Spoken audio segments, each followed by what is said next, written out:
Good morning to all the healthy foodies out there. This is Food School Smarter, Stronger, Leaner podcast dedicated to one thing: to learn and apply to eat better daily. I'm your host, Angela Shurina from Create Yourself That Today, your personal nutritionist, your personal health and wellness coach, your personal fat loss guru, diet inspector, and just someone with a lot of passion for healthy eating, healthy food, healthy diet, food, nutrition, macros, everything and anything in between, everything we put on our plates, in our mouth, in order to hopefully feel amazing, look great, and perform the best on all levels, mentally and physically.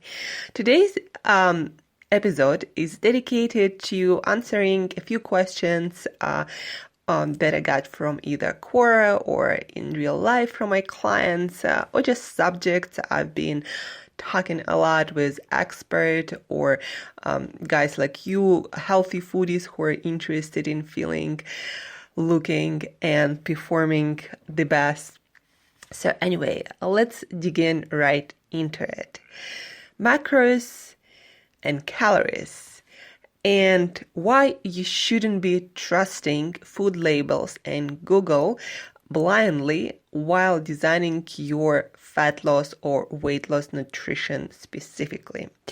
I don't know if you knew that, but whenever you eat anything, our body spends energy on digesting it and putting it into use. So for example, if you eat a piece of chicken or an egg or broccoli or a piece of butter, your body will spend some energy on digesting that and putting it into use, meaning either using it for energy or putting it into storage, or using it to create some hormones or cell structures or anything like that.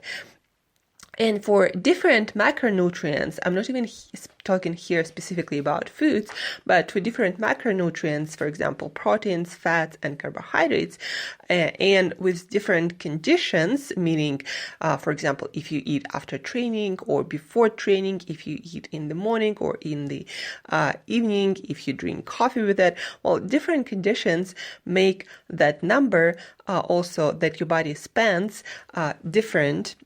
And that means you get different calories from the foods you eat depending on the macros or proteins, carbs, and fats in that food. Of course, that also depends on how processed the food is. So compare carbohydrates from some sport drink with pure glucose and compare carbohydrates from broccoli. Of course, the body has to do much more work digesting broccoli and breaking that down, right?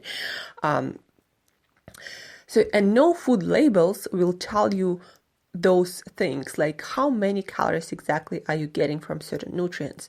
So did you know, for example, that when you eat any kinds of fats, your body spends very little energy on digesting it and getting the energy out from it to put it into any kind of use.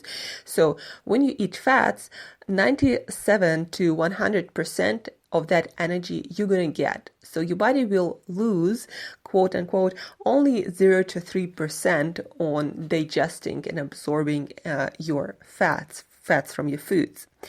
When we take, for example, carbohydrates in general, without, food specific, the body will lose about 5 to 10% of calories from that food. And that can be increased if you eat, of course, more whole carbohydrates with more fiber, also.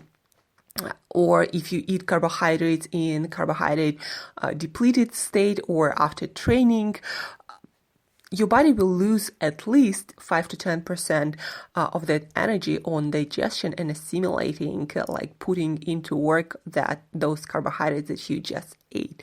So you're going to get only probably around 90% compared to 97 to 100 in fats. Only 90% of that energy your body will be able to put into any kind of use. And of course, fiber, for example, insoluble fiber is not digested at all, and you get zero energy from that. And soluble fiber will give you somewhere around maybe 2 calories per gram.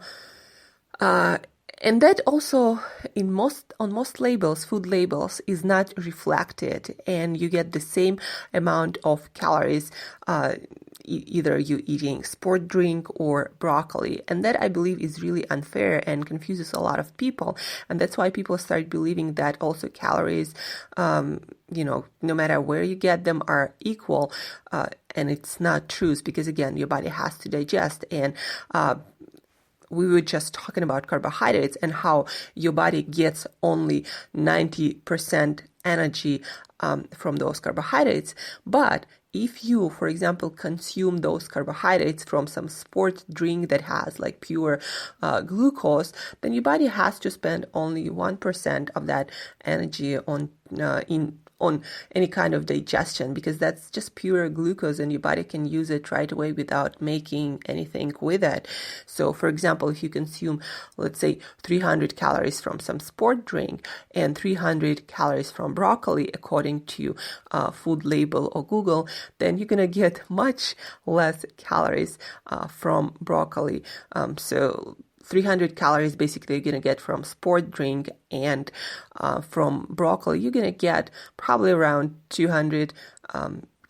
No, let me see, 10% is 30. So you're probably going to get somewhere like 260. And that matters at the end of the day. If you're over-consuming or under-consuming even 100 calories from your personal needs, then at the end of the day, that's going to mean either weight loss or weight gain. Of course, other details applied, but that's for another day.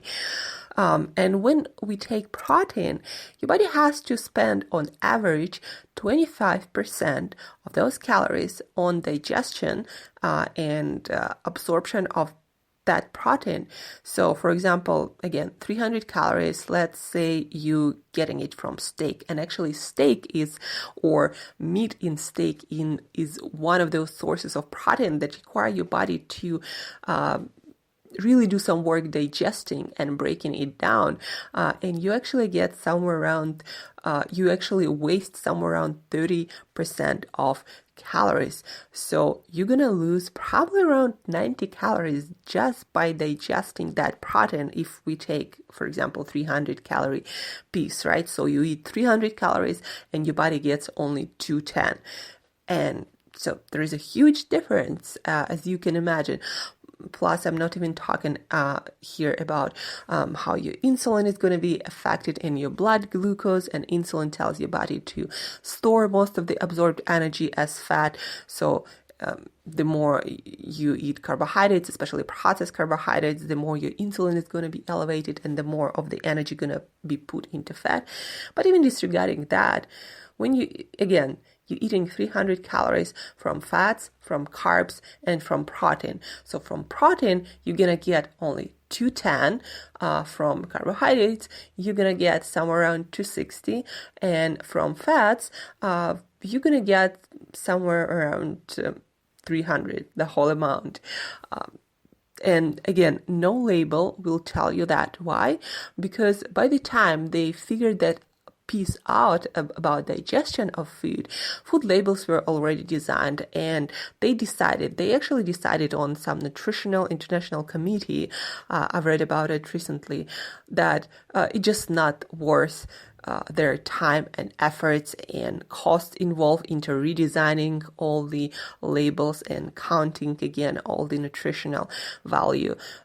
So basically, every time you eat according to labels, according to regular food databases, you are not counting a lot of things. And if you really want to dial down your nutrition and your calories, you need to be more specific. It wasn't complicated enough, right? Now you have to think about that. But guys, the simple takeaway from this is, when you're designing when you design your meal plan and your main objective for the moment is getting leaner and burning as many calories as possible from your own fats, or burning as many calories as possible from foods, concentrate on protein, because that obviously takes the most energy to digest and you lose the most calories. At the same time, protein keeps you the most satiated for the longest period of time. That's also proven that protein keeps your hunger at bay the longest, and you assimilate the least nutrients from it, the least calories. Then again, increase your protein, increase your carbohydrates, fibers, and carbohydrates with a lot of fiber. The more insoluble fiber, the better. And insoluble fiber, you usually find the most of it in raw plants, so leafy greens, fresh salads from leafy greens, amazing source of insoluble fiber. So protein, fibrous vegetables, and fats that come with your protein. Don't add a lot of fat on top of your food, because as we just learned, almost 100% of that added fat will get into your system without much effort from your body. So the least processed food is also the more energy your body gonna spend digesting and assimilating it. So you want to build your meals around higher amount of whole food protein, fibrous whole food vegetables, and then if you really want to get lean, add as little fats as possible on top of your food. Eat your fats in whole form, meaning your fatty protein, your fatty fish, your fatty meat, your fatty organ meats, your nuts and seeds, avocados and olives in whole form, nuts and seeds that also have a lot of fiber, and your body has to do a lot of work to digest those nuts. So that's what you can do without counting much. Just concentrate on whole foods as much as possible. Concentrate on more protein, on more fibrous vegetables, and don't get crazy about adding fats on top of the whole foods you're already eating. If you have any questions about that particular piece, you can, first of all, check out my website, Create Yourself That Today. My recent and the latest blog is all about Calories 2.0, basically calories updated, and I go into more details on that piece of different amount of calories from different macronutrients. And also you can find a piece about caffeine and how coffee makes you burn more calories without you doing anything, and how much of coffee you need, how to drink it properly to get the benefits. 150 calories you can spend more just by drinking enough coffee and consuming enough caffeine. So Create Yourself That Today. Check out the latest blog there, and as always, you can schedule a Q&A call with me, completely free for you. You can find the link in the show notes to scheduling that call. And another piece of information that I want to talk to you about today is a ketogenic diet, high fat diet, ketones, ketosis. It's very popular in the circles of people who kind of give up on different diets and want to lose fat and maintain healthy, lean body mass.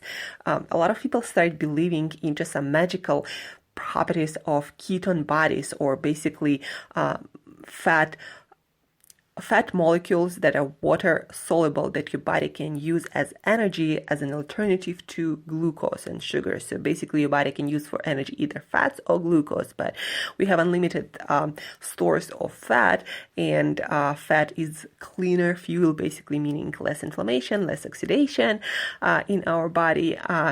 Anyway, when our body uses fat as primary energy source, the body produces those molecules, ketones, that are energy molecules.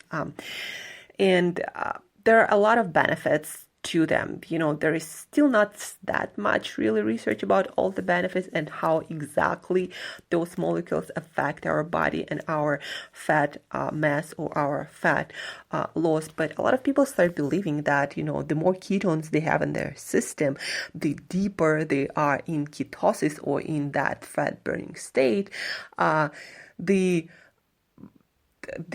healthier they are, the more fat they're going to lose, the leaner they're going to get.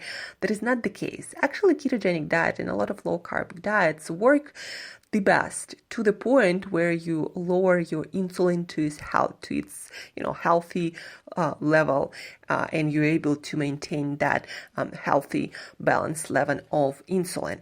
And after that, usually people on keto diet, unless you start counting calories or implementing other strategies like meal frequency or changing the quality of your foods or increasing the amount of hours you fast. Anyway, after that point that your insulin levels and your blood glucose are stabilized and they're in healthy ranges all the time, a lot of people experience fat loss plateaus because it seems that, after your insulin is stabilized, your body will not just burn fat by itself just because you want it. There are people who are a little bit overweight. There are even people who are kind of on obese side, and they're not metabolically unhealthy, meaning all their blood work, everything checks out, and they just have fat on their body more than regular person would, because having fat on your body is not necessarily unhealthy, although for a lot of people, obesity travels with a lot of disease, but it's not the case for all the people. What I'm trying to say here is being healthy, insulin-wise, blood glucose-wise, being on a keto diet and in ketosis does not necessarily guarantee you that you're going to be lean as fuck and you're going to have six packs. In most cases, you're probably going to have to fast a little bit more, eat a little bit less, even healthy whole foods, if you really want to see some amazing progress when it comes to recompositioning your body. And so just don't think that if you're eating just fats, no carbs, the less carbs, the better, the more ketones, the better, then you're just going to magically lose all the fat you want. Doesn't work like that, guys.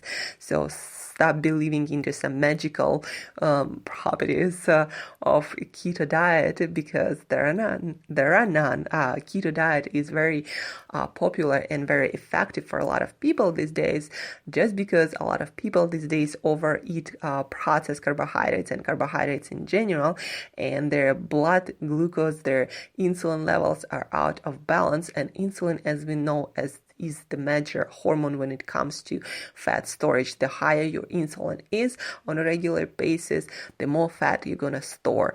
That is true for probably all of the cases. It's really that you have high insulin levels, insulin dysregulation, and your body weight is healthy.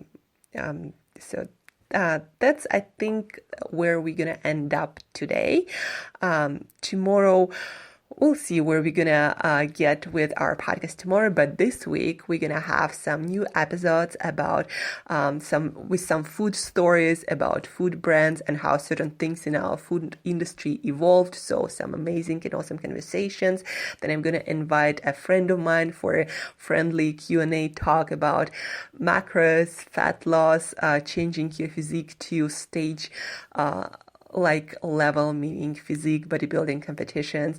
We're going to be talking with experts more about ketones and what is actual true about ketogenic diet, about ketones and ketosis, is what is actually just a myth or a good guess. So a lot of fascinating things. So stay tuned to Food School Podcast. I'm also going to be improving a lot of things about the podcast quality itself, the sound, the artwork, the intros and outros, and just a lot of good information. So every day you could look better, feel better, and perform better on all levels. So check out Create Yourself That today, guys, for the blog on Calories 2.0, Calories Updated. schedule your Q&A call where I will answer all your questions personally. The link to that you can find in the show notes. Thank you guys for listening. Have an awesome week. It's Monday. Crush it. Eat healthy to crush it. Exercise. Sleep well. Until next time, put something healthy on your plate for me. Will you?